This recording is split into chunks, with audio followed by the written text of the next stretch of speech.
ہم بتا چکے ہیں کہ نبوت کے 11ویں سال موسم حج میں یثرب کے 6 آدمیوں نے اسلام قبول کر لیا تھا اور رسول اللہ صلی اللہ علیہ وسلم سے وعدہ کیا تھا کہ اپنی قوم میں جا کر آپ کی رسالت کی تبلیغ کریں گے۔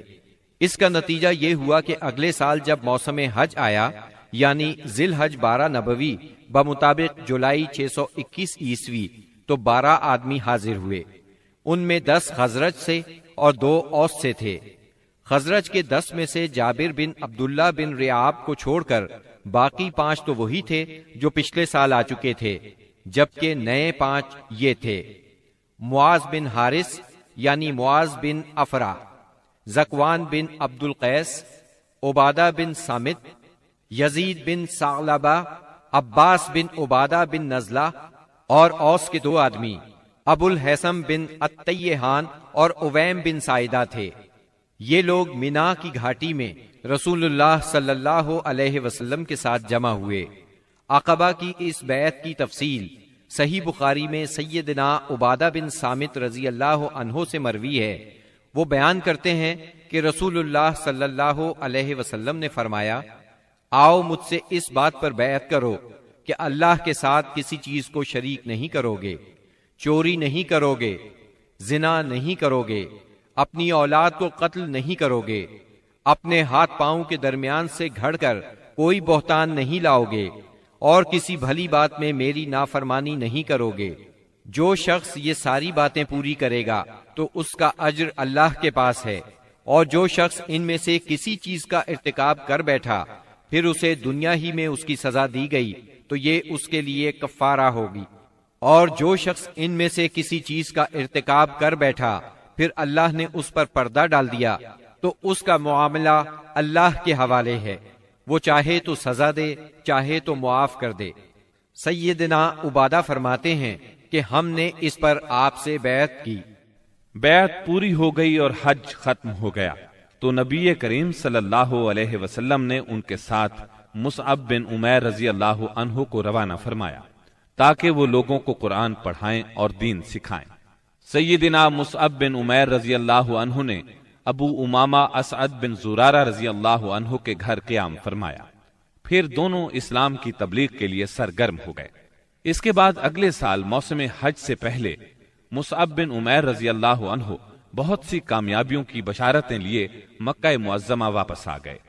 موسم حج 13 نبوت میں یثرب کے 70 سے زیادہ مسلمان حج کی ادائیگی کے لیے مکہ تشریف لائے۔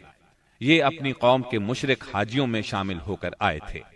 مسلمانوں نے طے کیا کہ رسول اللہ صلی اللہ علیہ وسلم کو مدینہ منورہ آنے کی دعوت دیں گے۔ چنانچہ یہ لوگ ایام تشریق کے درمیانے روز یعنی 12 ذی الحجہ کو رات کے وقت جمرہ عقبہ کے پاس گھاٹی میں جمع ہوئے۔ یہ کل 75 آدمی تھے، 62 خزرج کے اور 11 اوس کے۔ ان کے ساتھ 2 عورتیں بھی تھیں، اور یہ اجتماع بالکل خفیہ طریقے سے ہوا۔ نبی اکرم صلی اللہ علیہ وسلم اپنے چچا سیدنا عباس رضی اللہ عنہ کے ساتھ ان لوگوں کے پاس پہنچے۔ سیدنا عباس رضی اللہ عنہ ابھی تک مسلمان نہیں ہوئے تھے، لیکن اپنے بھتیجے کے معاملے میں اطمینان چاہتے تھے، اس لیے سب سے پہلے انہوں نے ہی بات کی۔ بولے، رسول اللہ صلی اللہ علیہ وسلم اپنی قوم اور اپنے شہر میں عزت اور حفاظت کے ساتھ ہیں، لہٰذا اگر تمہارا یہ خیال ہے کہ تم انہیں جس چیز کی طرف بلا رہے ہو اسے نبھاؤ گے اور انہیں ان کے مخالفین سے بچا لو گے تو تم نے جو ذمہ داری اٹھائی ہے اسے اچھی طرح جان لو، ورنہ ابھی سے انہیں چھوڑ دو۔ ان کے جواب میں اہل یثرب کے ترجمان سیدنا برا بن معرور رضی اللہ عنہ نے کہا، ہم رسول اللہ صلی اللہ علیہ وسلم سے سچے دل سے وفاداری کا ارادہ رکھتے ہیں، اپنی جانیں ان پر نچھاور کر دیں گے، لہٰذا اے اللہ کے رسول آپ بات کیجئے اور اپنے رب کے لیے اور اپنے لیے جو عہد و پیمان پسند ہو لے لیجئے۔ اس کے بعد رسول اللہ صلی اللہ علیہ وسلم نے گفتگو فرمائی، آپ نے قرآن کریم کی تلاوت فرمائی، پھر ان حضرات کو اللہ کی طرف دعوت دی، اسلام کی طرف رغبت دلائی اور اپنے رب کے لیے عہد دیا۔ فرمایا، تنہا اسی کی عبادت کرو اور اس کے ساتھ کسی کو شریک نہ کرو۔ اس پر اہل یثرب نے کہا، ہم کس چیز پر آپ سے بیعت کریں؟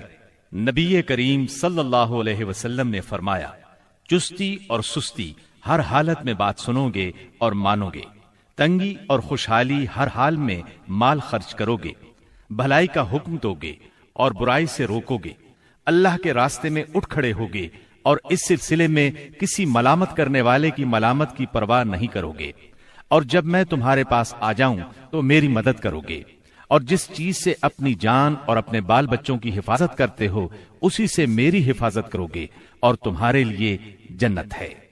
سیدنا عبادہ رضی اللہ عنہ فرماتے ہیں کہ ہم نے آپ سے اس بات پر بھی بیعت کی کہ حکومت کے بارے میں اہل حکومت سے جھگڑا نہیں کریں گے۔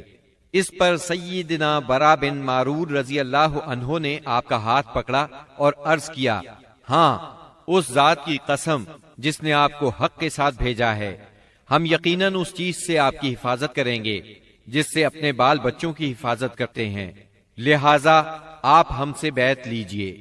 اتنے میں سیدنا ابو الحسن بن تیہان رضی اللہ عنہ نے بات کاٹتے ہوئے کہا، اے اللہ کے رسول، ہمارے اور کچھ لوگوں کے درمیان عہد و پیمان کی رسیاں ہیں، اور اب ہم ان رسیوں کو کاٹنے والے ہیں، تو کہیں ایسا نہ ہو کہ ہم تو یہ رسیاں کاٹ ڈالیں، ادھر اللہ آپ کو غلبہ عطا کر دے تو آپ ہمیں چھوڑ کر اپنی قوم میں آ جائیں۔ یہ سن کر آپ مسکرائے، پھر فرمایا، نہیں بلکہ آپ لوگوں کا خون میرا خون اور آپ لوگوں کی بربادی میری بربادی ہے۔ میں آپ لوگوں سے ہوں اور آپ لوگ مجھ سے ہیں۔ جس سے آپ جنگ کریں گے میں بھی اس سے جنگ کروں گا، جس سے آپ صلح کریں گے میں بھی اس سے صلح کروں گا۔ ابھی آپ نے یہ الفاظ فرمائے ہی تھے کہ ٹھیک اسی وقت سیدنا عباس بن عبادہ بن نزلہ رضی اللہ عنہ آگے بڑھے اور بولے، آپ لوگ جانتے ہیں کہ ان سے کس بات پر بیعت کر رہے ہیں؟ ان سے سرخ و سیاہ یعنی سارے انسانوں سے جنگ پر بیعت کر رہے ہیں۔ میرا مطلب ہے اس بیعت کے بعد ہم سب لوگوں سے جنگ مول لے لیں گے۔ اس لیے اگر آپ کو اندازہ ہے کہ جب آپ کے اموال کا صفایا کر دیا جائے گا اور آپ کے معزز لوگ قتل کر دیے جائیں گے تو آپ ان کا ساتھ چھوڑ دیں گے۔ اگر ایسا کرنا ہے تو پھر ابھی ساتھ چھوڑ دیں، کیونکہ اس طرح دنیا اور آخرت کی رسوائی ملے گی۔ اور اگر آپ لوگوں کا خیال یہ ہے کہ مال کی تباہی اور معزز لوگوں کے قتل کے باوجود عہد نبھائیں گے تو پھر انہیں لے لیجئے، کیونکہ یہ اللہ کی قسم دنیا و آخرت کی بھلائی ہے۔ تب ان لوگوں نے کہا، ہم انہیں اپنے مالوں کی تباہی اور معزز لوگوں کے قتل کے خطرے کے باوجود ساتھ لیتے ہیں۔ اللہ کے رسول بتلائیے اس کے بدلے میں ہمارے لیے کیا ہے؟ آپ نے فرمایا، جنت۔ اب لوگوں نے کہا، اپنا ہاتھ پھیلائیں۔ آپ نے ہاتھ پھیلا دیا، سب لوگ بیعت کے لیے لپکے، مگر عین اس لمحے آپ کا ہاتھ اسد بن زرارہ رضی اللہ عنہ نے پکڑ لیا اور کہا، اہل یثرب ذرا ٹھہرو، ہم آپ کی خدمت میں لمبا سفر کر کے اس یقین کے ساتھ حاضر ہوئے ہیں کہ آپ اللہ کے رسول ہیں۔ آج آپ کو یہاں سے لے جانے کا مطلب ہے سارا عرب ہمارا دشمن ہو جائے گا، ہمیں اپنے سرداروں کا قتل اور تلواروں کے وار برداشت کرنا ہوں گے۔ اب اگر آپ سب لوگ یہ بات برداشت کرنے کے لیے تیار ہیں تو انہیں لے لیں، اس صورت میں آپ کا اجر اللہ کے ہاں ہے، اور اگر آپ لوگوں کو اپنے بارے میں کوئی اندیشہ ہے تو انہیں ابھی چھوڑ دیں، یہ عذر اللہ کے نزدیک زیادہ قابل قبول ہوگا۔ یہ سن کر لوگوں نے کہا، اسد اپنا ہاتھ ہٹائیے، اللہ کی قسم نہ ہم اس بیعت کو چھوڑ سکتے ہیں نہ توڑ سکتے ہیں۔ اس کے بعد ایک ایک آدمی نے اٹھ کر بیعت کی۔ راجح ترین قول کے مطابق سب سے پہلے بیعت کرنے والے خود اسد بن زرارہ رضی اللہ عنہ تھے۔ ایک قول یہ بھی ہے کہ سب سے پہلے بیعت ابو الحسن بن تیہان نے کی۔ ایک تیسرا قول یہ ہے کہ سیدنا برا بن معرور نے سب سے پہلے بیعت کی۔ دونوں عورتوں کی بیعت صرف زبان سے ہوئی، ان سے آپ نے مصافحہ نہیں فرمایا، بلکہ فرمایا بس ان کی بیعت ہو گئی، میں عورتوں سے مصافحہ نہیں کرتا۔ بیعت مکمل ہو چکی تو رسول اللہ صلی اللہ علیہ وسلم نے فرمایا، اپنے میں سے 12 نقیب پیش کریں جو اپنی قوم کے نگران ہوں گے، ان کے معاملات کے ذمہ دار ہوں گے۔ اس پر 9 آدمی خزرج سے اور 3 آدمی اوس سے منتخب کیے گئے۔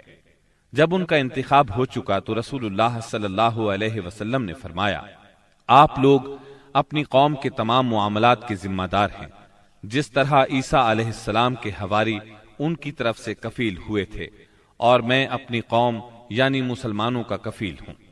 ان سب نے ایک زبان ہو کر کہا جی ہاں۔ تو یہ تھی دوسری بیعت عقبہ۔